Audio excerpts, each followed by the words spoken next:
ya Bante, kalau mendengar melihat Bante bicara tuh rasanya ada Ngantuk ketenangan. ya? Saya kira ngantuk Ada ya. energi positif yang kita rasakan Bante. Apa sih Bante kuncinya Bante biar bisa tetap tenang, seimbang juga begitu Bante? Sebenarnya saya nggak tenang juga sih, biasa aja gitu. Itu mungkin karena kebiasaan ya yang pertama. Dan memang itu menjadi hal yang semangat kita itu ketika kita bermanfaat bagi orang lain gitu. Jadi saya itu merasakan bahagia ketika bahagia melihat orang lain atas apa yang saya lakukan. Itu udah menjadi apa ya? Ya saya harus kerjakan itu. Karena itu hal yang bermanfaat memang gitu loh. Maka ya harus bahagia, kenapa enggak gitu loh. Apakah itu yang Bante sebut sebagai kayak bodhicitta itu ya, sehingga apa namanya, ketika kita merintis gitu ya, maka hampir otomatis kita juga akan lebih berbahagia gitu. Harus, itu salah satunya. Bahkan saya pernah ditanya teman saya, pemuka agama yang lain, Bante kok nggak capek-capek ya, terus gimana caranya supaya kita itu nggak capek gitu. Ketika kita lelah dalam melayani, maka lakukanlah hal yang lebih melelahkan, tapi membuat orang lain dan kamu bahagia, maka lelah itu menjadi berkah. Dan tidak menjadi lelah fisik jadinya, tidak menjadi lelah pikiran, tapi hanya fisik. Kalau lelah fisik itu cepat sembuh Pak. Tapi kalau lelahnya dengan pikiran, ya mungkin fisik udah sembuh, tapi pikiran susah. Nanti terakhir nyanyi, lumpuhkanlah ingatanku, itu juga susah, pedot nanti namanya. Pikirannya kan yang pedot. Nah, ibarat kan itu. Jadi salah satu hal ya, bahagia ketika apa yang saya lakukan itu membahagiakan orang lain, itu kita kepingin mengulangi. Oke. Itu yang menjadi kita semangat terus lah gitu. Nah, itu salah satunya di situ. Salah satu karya sangat hebat ya Bante dari saudara-saudara Muslim kita itu adalah Masnavi, karya tulisannya Rumi. Bante pernah sering ada Jalaluddin Rumi dan sebagainya ya, saya sering baca. Nah di sana itu kan dia apa namanya, tekanannya dia itu kan adalah cinta kasih gitu ya. Salah satu ceritanya yang luar biasa itu adalah ketika seorang mendatangi pacarnya gitu ya, terus cewek yang dia cintai gitu ya, terus wanita ini bertanya, ini siapa? Ini saya gitu ya, pintu nggak dibukain gitu ya, terus dia datang lagi. Laila Majnun itu, kisah Laila dan Laila Majnun. Mirip ya. Terus kemudian, ini kamu siapa? Saya, nggak dibukain. Terus cowok ini berpikir terus, pada suatu hari dia datang lagi, terus cewek yang tanya, ini siapa? Kamu, dia bilang. Baru pintu dibuka. Karena penjelasannya adalah bahwa di dalam sebuah cinta kasih itu tidak boleh ada kamu dan saya. Gitu. Tapi yang ada adalah suatu kesatuan. Nah itu saya merasa bahwa bodhicitta sama cinta kasih yang digariskan oleh Jalaluddin Rumi itu very close ya, sangat gitu. Maka kalau praktek kita harus kasih sayang Pak. Kalau anak sekarang kan harus kasih sayang, kasih dulu baru sayang. Harus kasih dulu baru sayang, maka kasih sayang. Ibu-ibu sekarang pun harus dikasih uang belanja dulu baru sayang. Bukan sayang kasih gitu. Nah itu satu bercandaannya gitu, tapi itu real terjadi. Kita itu kan, saya pelajaran itu adalah pelajaran tentang hukum sebab akibat. Kalau kita mau memetik sesuatu ya kita harus menanam. Maka cinta kasih itu bukan menunggu tapi saling melakukan kan. Misalnya kalau pasangan cowok cewek itu keduanya harus mempraktekkan cinta kasih sama-sama. Jangan menuntut. Kalau menuntut maka keduanya nggak mendapatkan. Tapi kalau saling memberi maka keduanya akan mendapatkan. Nggak perlu dituntut pun saling, karena itu kewajibannya kan. Mungkinkah ini Bante, kan kalau kita memberi terus ya, ini beberapa anak muda, masa saya memberi terus dia nggak pernah ngasih gitu, itu gimana jawabnya? Itulah yang masih pakai pola pikir kalkulasi. Jadi pakai kalkulasi itu kalau saya keluar harus ada yang masuk, nggak selalu. Bahkan dalam hal cinta, kita mencintai orang, ya cinta aja. Nggak peduli dia cinta saya lagi atau nggak peduli, yang penting saya cinta. Oke. Bahkan ketika orang yang kita cintai bahagia bersama orang lain pun harusnya kita bahagia, karena tujuan mencintai kan membahagiakan orang lain kan gitu. Oh gitu, oke. Salah satunya itu. Iya. Dalam sekali. Jadi cinta itu adalah ya Bante, apa namanya, wujud diri kita gitu ya. Iya. Kita tidak memikirkan apa yang akan dia balas atau tidak gitu ya. Kita hanya terus mewujudkan. Iya, diri sama kita. kayak kita membantu orang lain. Itu tugas kita adalah membantu orang, memberi orang. Iya. Terserah mereka mau terima kasih, mau enggak, itu urusan mereka. Tapi kalau kita mengharap, justru malah kita menderita, kita merusak kebajikan kita. Maka bahasanya kan memberi. Memberi itu belajar melepas dan tidak mengharap kembali. Maka memberi. Nah, maka kalau pas kita memberi, tapi kita punya niat atau tujuan, maka pikiran kita itu terkotori oleh tadi kecewa mungkin. Oh kok dia udah saya kasih, kok nggak terima kasih. Oke. Padahal kalau di Buddhis itu sendiri syarat memberi itu kan bahagia sebelum memberi, saat dan sesudah. Udah, itu bahagia. Tapi kreatifnya manusia kan ditambah lagi kecewa setelah memberi kan. Jadinya merusak. Merusak kebajikannya. Sama ketika misalnya tugas pasangan adalah mencintai pasangannya. Terserah pasangannya mencintai lagi atau enggak masalah, itu menjadi tugas mereka. Tapi kewajiban dia kan gitu. Sama, kadang anak muda sering bilang sama saya, Bante saya udah merawat orang tua saya, udah mungkin karena orang tuanya udah tua ya, merawat ini lain. Tapi mama saya kok jahat sama saya, kok nggak menghargai apa lain sebagainya. Saya bilang merawat orang tua adalah kewajiban. Tapi orang tua baik nggak baik itu urusan yang lain. Yang penting kamu menjalankan kewajibannya enggak. Oke. Kewajibannya berarti merawat orang tua, titik. Jangan lihat orang tua baik atau enggak. Sama kewajiban kita mencintai orang. Dibalas atau enggak terserah. Kewajiban kita nolong orang, dibalas enggak. Itu urusan kebaikan kita dengan diri kita sendiri. Bukan dengan orang lain kan sebenarnya. Banyak ibu-ibu akan setuju sama Bante itu. Pokoknya tugasnya adalah mencintai anaknya gitu ya. Kemungkinan anaknya anak bandel atau enggak peduli kan. Bahkan orang tua ibu itu anak sebandel apapun, bahkan saya pernah punya teman itu dia udah nakal, udah masuk penjara apa lain sebagainya, bahkan ketika pulang habis dipukuli, habis suruh mandi, habis itu dibuatkan nasi goreng kan. Itu pengalaman saya, Pak. Oke. Setidak sukanya sama orang tua itu marah sama anaknya, habis dipukuli, suruh mandi, habis itu kita nangis, habis nangis dimasakkan nasi goreng. Itu seperti kisah di saudara-saudara kita yang Kristen Katolik ya Bante. Tentang anak yang hilang. Mungkin Bante juga tahu ya.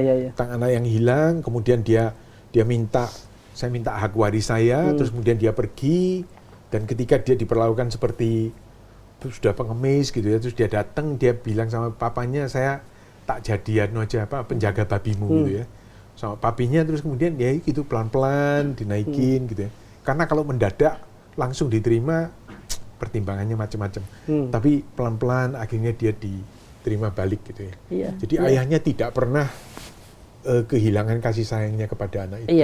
Itulah salah satunya. Pokoknya kalau orang tua saya bilang, kamu pergi sejauh apapun, ketika kembali pintu rumah ini tetap terbuka kan itu.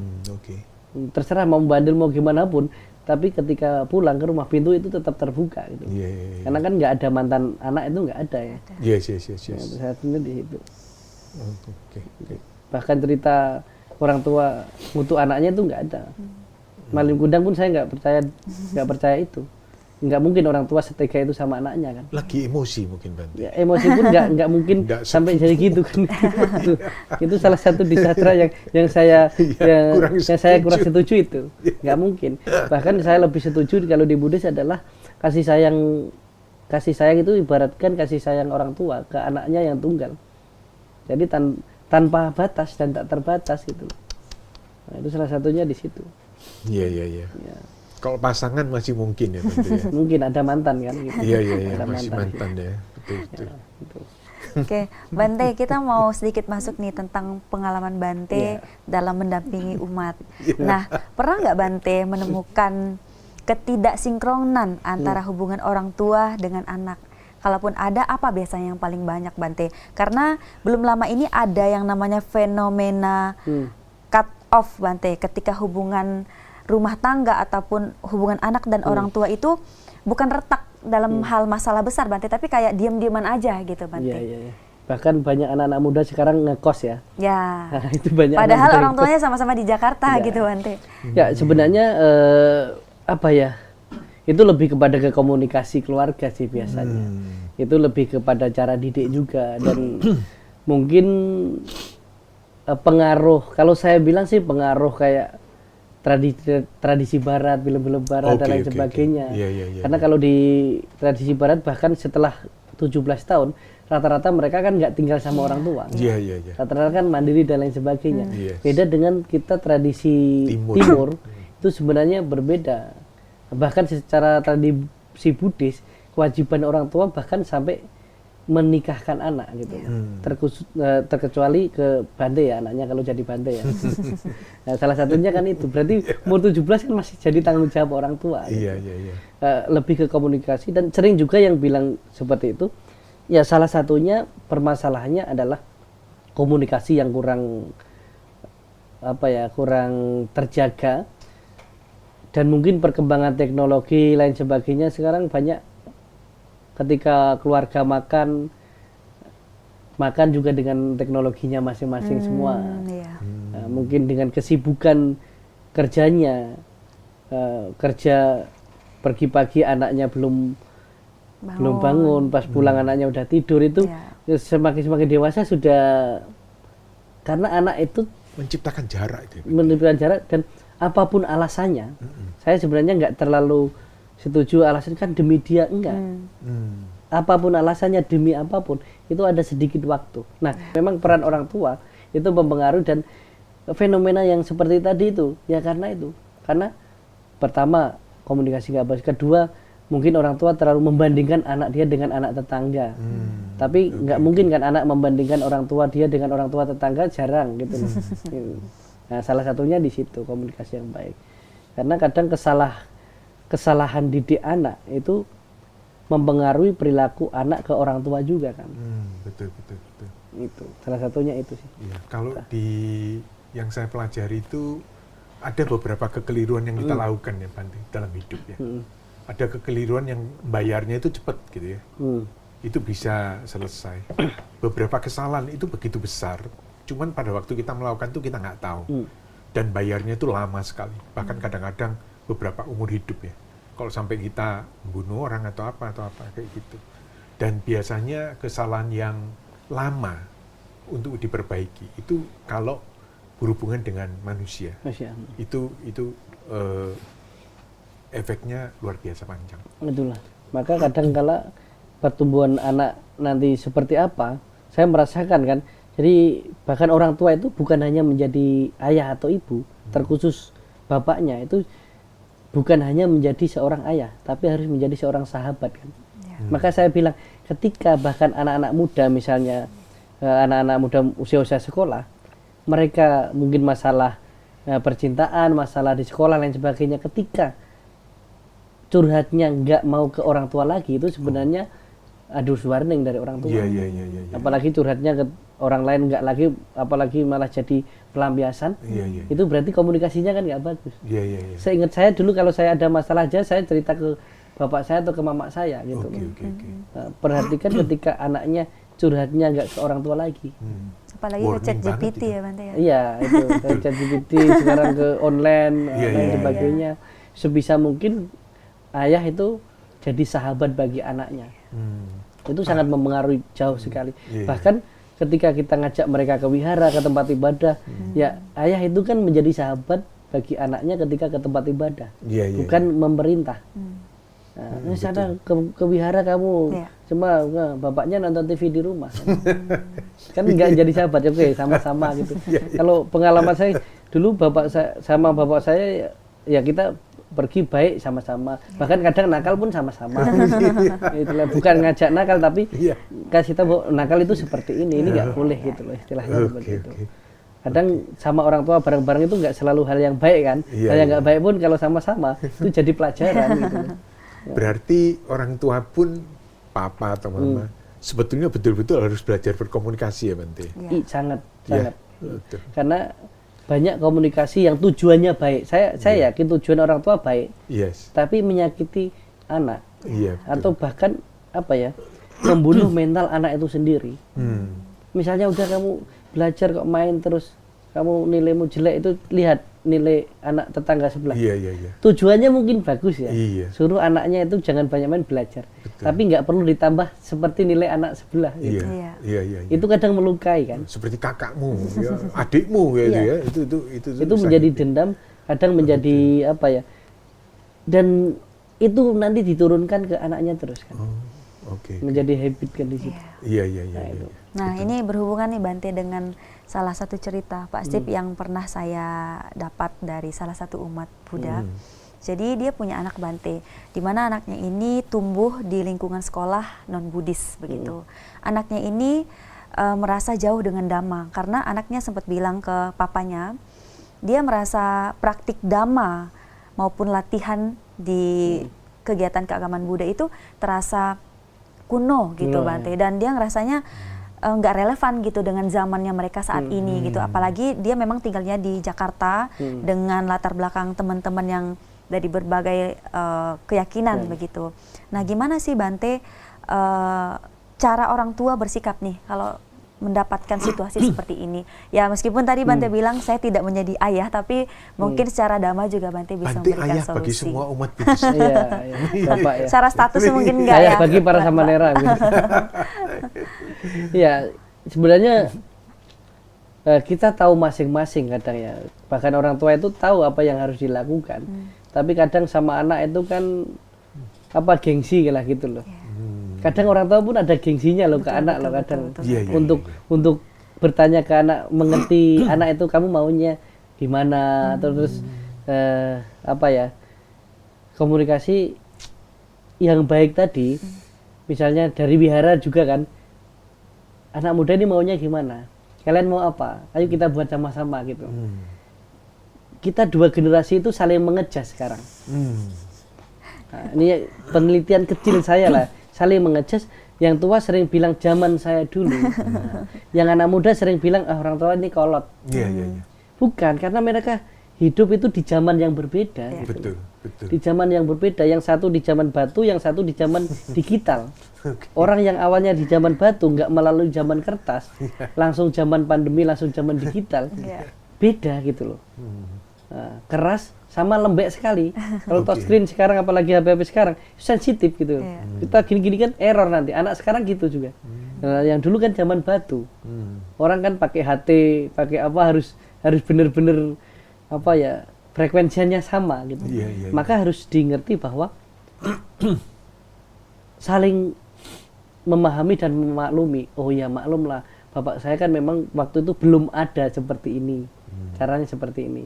Sama anak-anak muda, oh iyalah, maklum lah, saya bukan berarti gaptek, karena memang zaman saya belajar belum ada hal-hal seperti ini gitu. Maka jarang ada beberapa, cuman jarang orang tua itu, saya kepingin tahu inilah, coba ajari saya ke anak muda gitu loh. Sama anak muda pun jarang sekali, Pak, jarang mau jujur apa, Pak, sekarang yang bagus itu ini. Kita mungkin bisa belajar metodenya ini. Nah, itu salah satunya.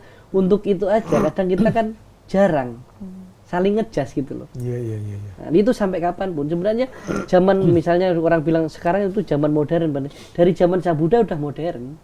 Setiap zaman itu modern gitu loh. Kita nganggap orang tua kita kolot, dan kita nanti zaman kita tua juga dianggap kolot lagi terus. Betul. Tapi kalau kita paham bahwa oh maklum lah, kan zamannya nggak ada gitu loh. Sama kadang anak sekarang lihat orang tuanya nggak bisa pakai, mama gini aja nggak bisa gitu. Nggak, zaman waktu itu yang ditunjuk-tunjuk, yang digeser-geser itu bukan layar HP kan gitu kan. Dulu kan kertas gitu, beda. Nah, mungkin memahami itu yang menjadi satu mungkin kegiatan pembelajaran, mungkin di wihara, di mana menjadi menarik. Anak muda punya kreativitas, yang senior, bukan tua ya, kalau tua kan nggak bisa ngapa-ngapain ya. Senior, yang senior ini support. Yang terpenting dia tidak mengejas, tidak melarang, tapi memantau. Nah, ini menjadi senior yang memantau dan mengawasi, ini perlu, bukan kok melarang atau mengejas ya. Nah, yang anak muda pun harus menjadi anak muda yang kreatif dan tanggung jawab. Jadi kalau anak muda dikasih tanggung jawab orang tua itu jangan main-main gitu.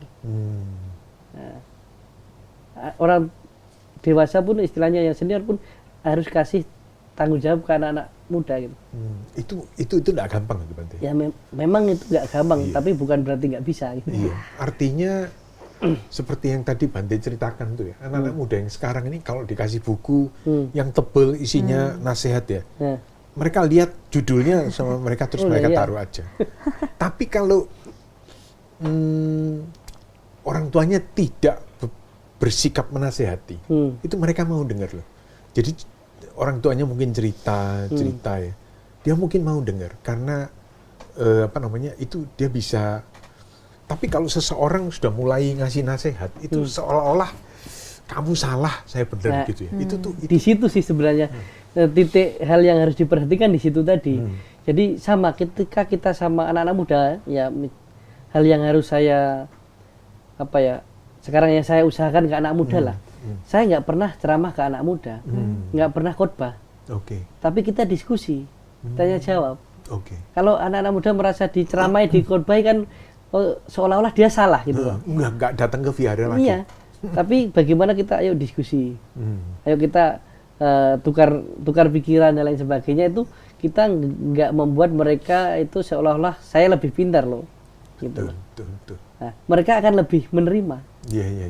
Nah, sama ketika orang misalnya punya masalah, jangan malah disalah-salahkan.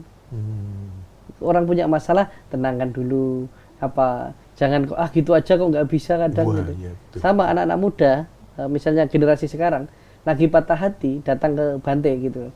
Ya kebanyakan anak muda carinya kan ke Bante biasa. Iya. Ke orang tuanya mereka udah nggak berani kan.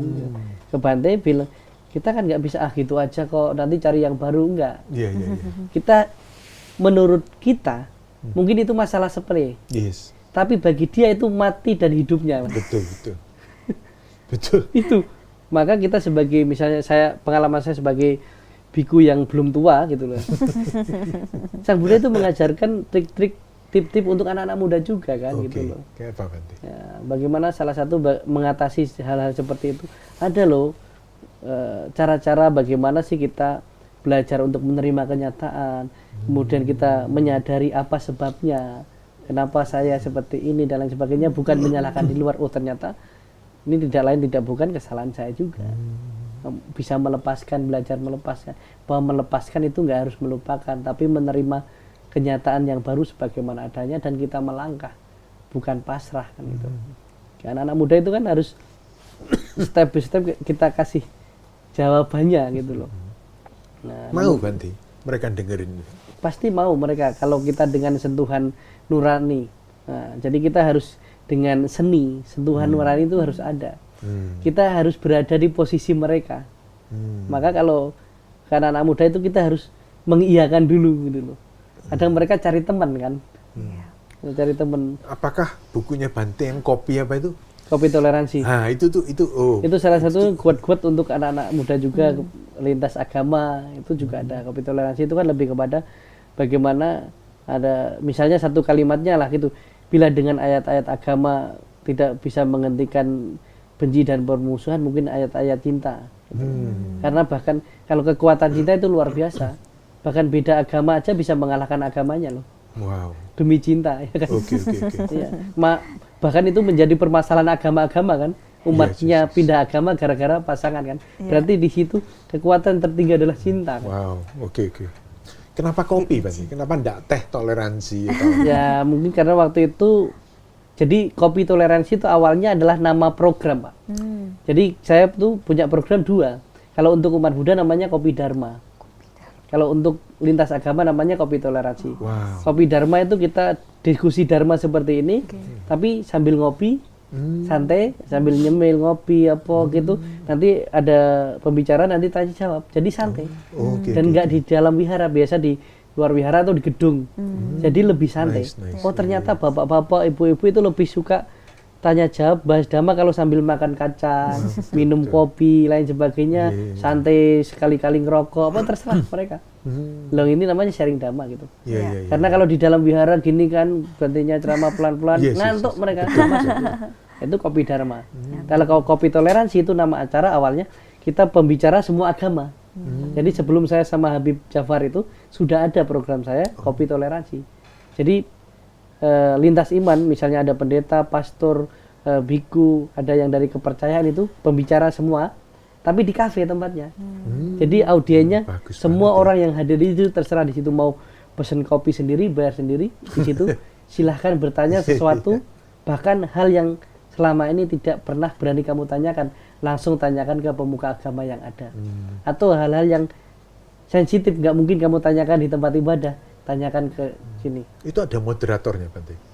Ada, kadang ya kita sendiri moderatori. Nah, Oke, itu. oke, oke. Ya sesuatu pertanyaan yang bahkan mungkin sensitif tapi nggak jadi sensitif karena lucu-lucuan gitu. Iya, di iya, situ. iya, iya.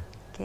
Misalnya dari hal yang lain, oh kenapa Bante botak kan gitu. Nggak mungkin kan di dalam wihara bertanya gitu apa kan. Iya. Tapi di luar kan. Iya, iya, iya, iya. Pertanyaan anak muda tentang cinta, tentang apa di wihara dimarahi yang lain nanti kan. Oh, iya, iya, iya. Ada tersendiri. Jadi itu dari nama program saya buat oh bagus juga ya. Bagus banget, Bante. Menarik. Bagus juga kalau Iya. untuk itu. Iya, iya, iya. Jadi kopi toleransi sama kopi dharma. Kita berdua diundang dong, Bante, untuk Nah, kopi kita dharmanya. buat di sini pun bisa. Boleh, boleh, Kita boleh. bisa buat kopi Bagus banget. kopi Kita dharma jadwalkan. boleh. Iya, iya, iya, Nah, waktu itu pernah buat kafe dharma itu di podcastnya BNPT, Badan Penanggulangan Terorisme itu pernah ada juga. Nah, jadi kita Wah, itu sebenarnya good kan idea banget. filosofi sih kan. Ya. Lebih Iya, kalau orang ngobrol serius di meja rapat itu menghabiskan anggaran gitu loh. Kalau belajar kalau ngobrol serius tapi sambil ngopi itu menghabiskan kopi aja itu. Iya, iya, Nah, iya. lebih di situ sih sebenarnya. Iya, saya ingat satu buku kalau saya tidak salah judulnya Cafe Filosofi.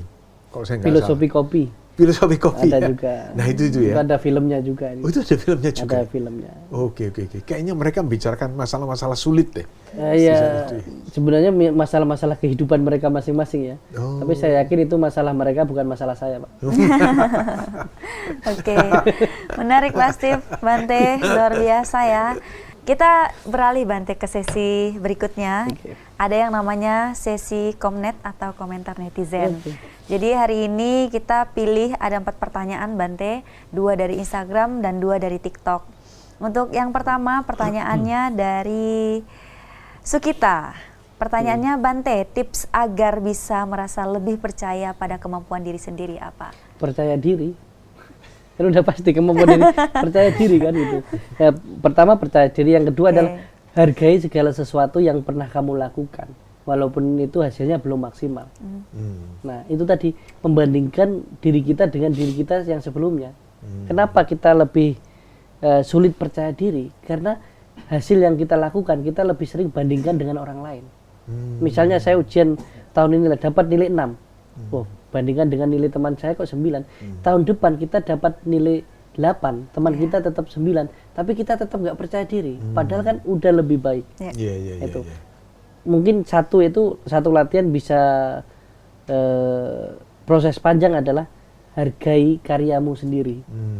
Menghargai, Oh, itu bagus sekali. berterima kasih, menyayangi, berterima kasih kepada diri Bagus sendiri banget. itu perlu. Bagus banget.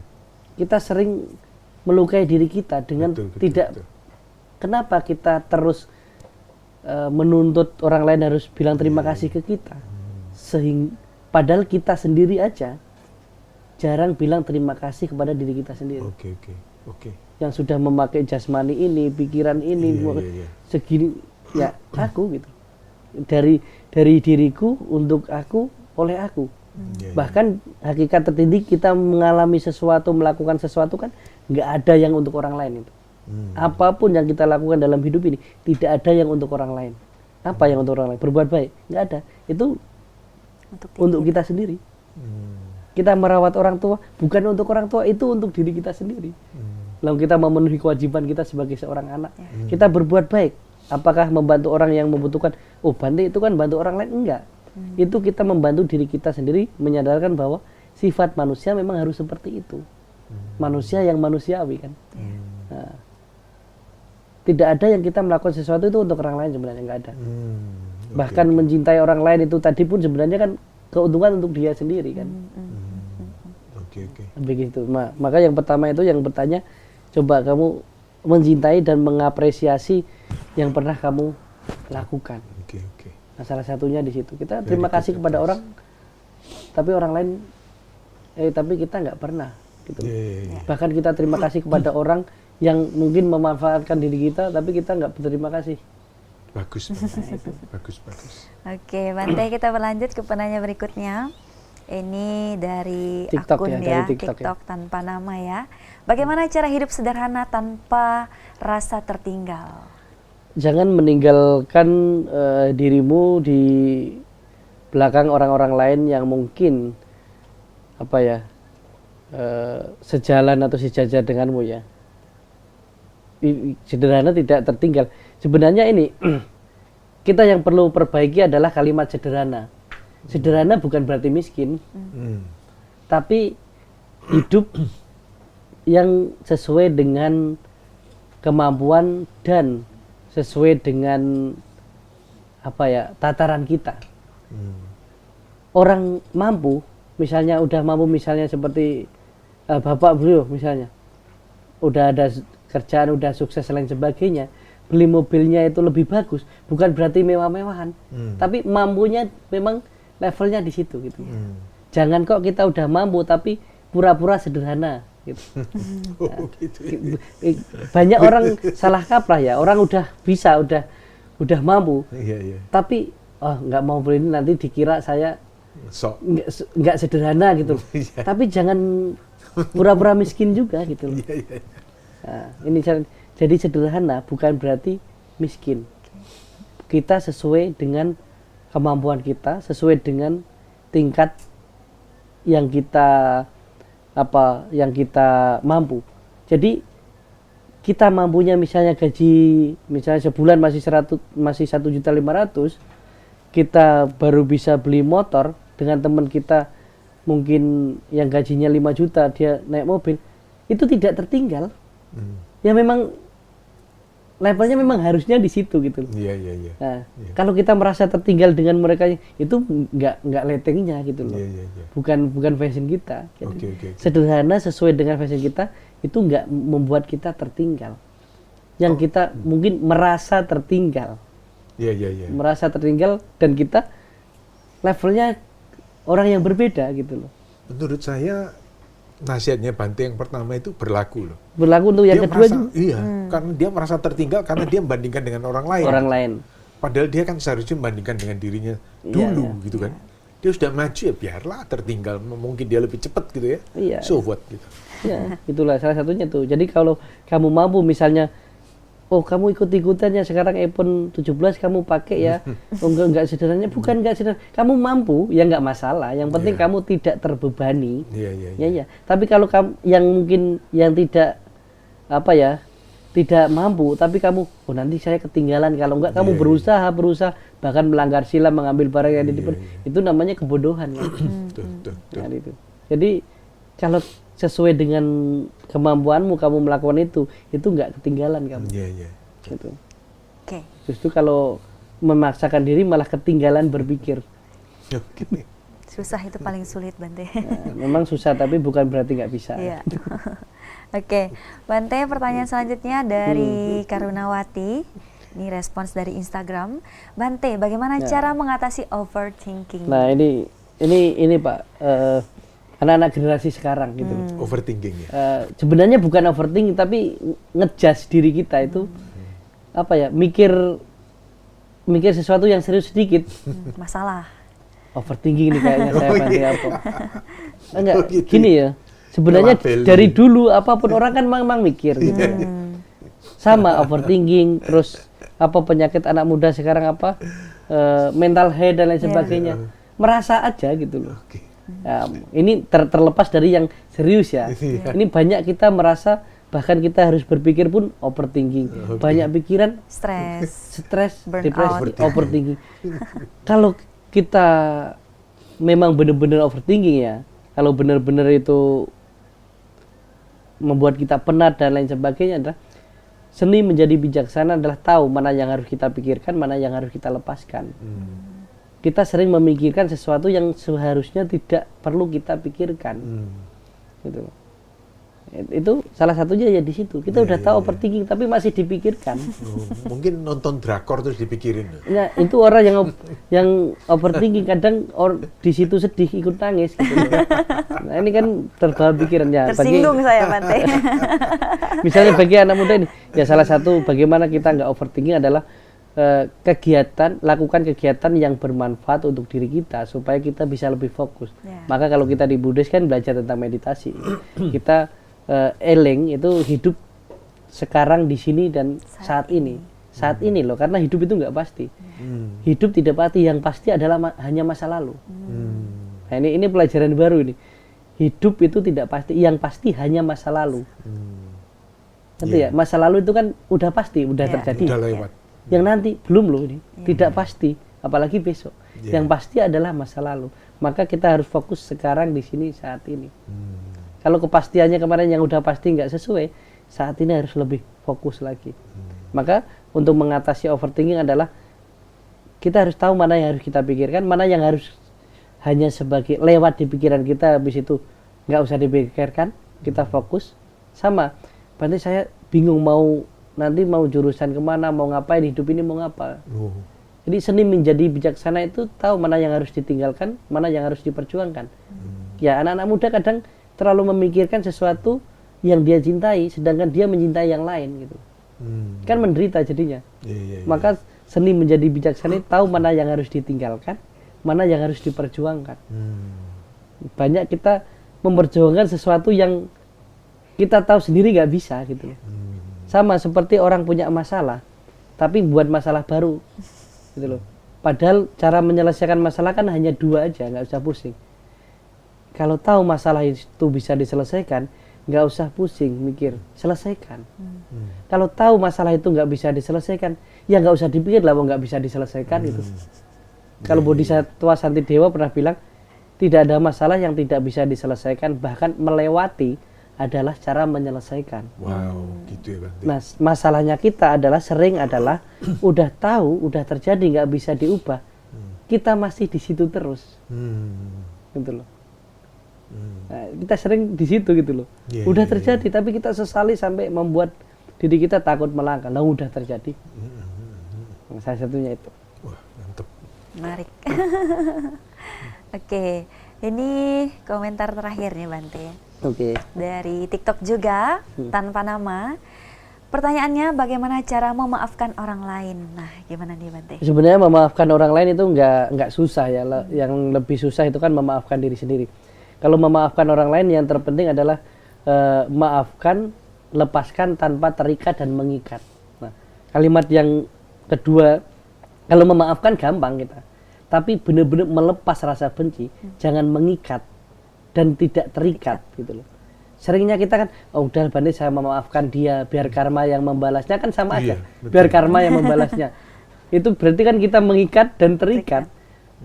Sang Buddha udah jelas bilang, jangan karena marah dan benci mengharap orang lain celaka. Iya. Pas kita maafkan, udahlah saya maafkan kamu, biarlah karma yang membalas, sama aja kan itu. Itu kan balas dendam. Nah, balas dendam yang cuman pakai karma aja. Sama bahasa kalau umum, biarlah Tuhan yang membalas, sama juga itu. Kamu yang mengerjakan, kamu suruh Tuhan lagi. Jelas gitu. Ya kalau memaafkan, ya maafkan dengan ikhlas. Itu tanpa terikat dan mengikat. Iya.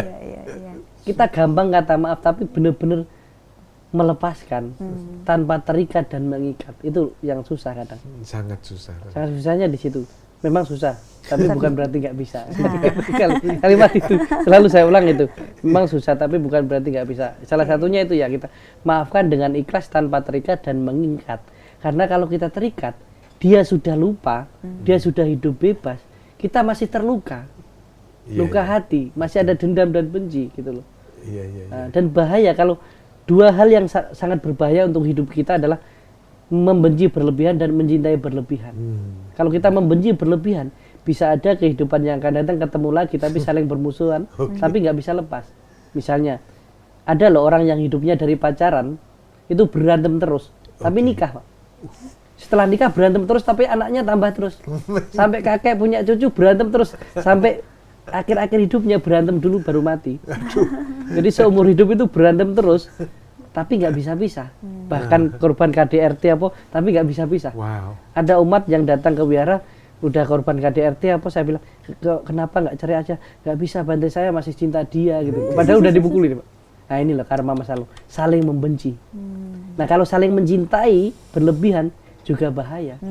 Ya kadang kan orang mencintai, pokoknya kita sama-sama seumur hidup, bahkan kelahiran yang akan datang. Iya. Kalimatnya harus utuh, kelahiran yang akan datang, kalau saya sebagai manusia lagi, kamu cewek atau cowok. Iya. Kan banyak sekarang Ya, cowok sama cowok cowok. mencintai, saling mencintai, ya, itu salah satunya. Atau ibu-ibu rumah tangga lebih cinta sama anjingnya daripada anaknya. Oke. Dua hal itu tadi. Oke. Maka cinta dan benci itu harus jalan tengah. Itu. Terima kasih. Ya. Baik, luar biasa ya Pak Steve hari ini. Mantap. Banyak banget quotes yang bisa didapat dan diketik nih oleh netizen kita, Bante. Ya, Bante, hari ini luar biasa perbincangan kita. Dari banyaknya tadi topik-topik, poin-poin diskusi kita hari ini, kami ingin Bante menyampaikan closing statement untuk sesi hari ini. Oke, untuk penutupnya ya. Jadi kita hidup ini jangan takut melangkah, yang terpenting langkah kita tidak menakutkan orang lain. Karena hidup ini adalah tentang perjalanan, jalan itu cepat nggak harus berlari, apalagi lari dari kenyataan. Jadi kita terlahir sebagai manusia, usahakan kita sebagai manusia yang manusiawi, manusia yang bukan hanya berkembang biak, tapi harus berkembang baik. Baik. Hidup sebagai manusia harus bermanfaat bagi manusia lainnya, bukan memanfaatkan manusia lainnya untuk kita bertahan hidup.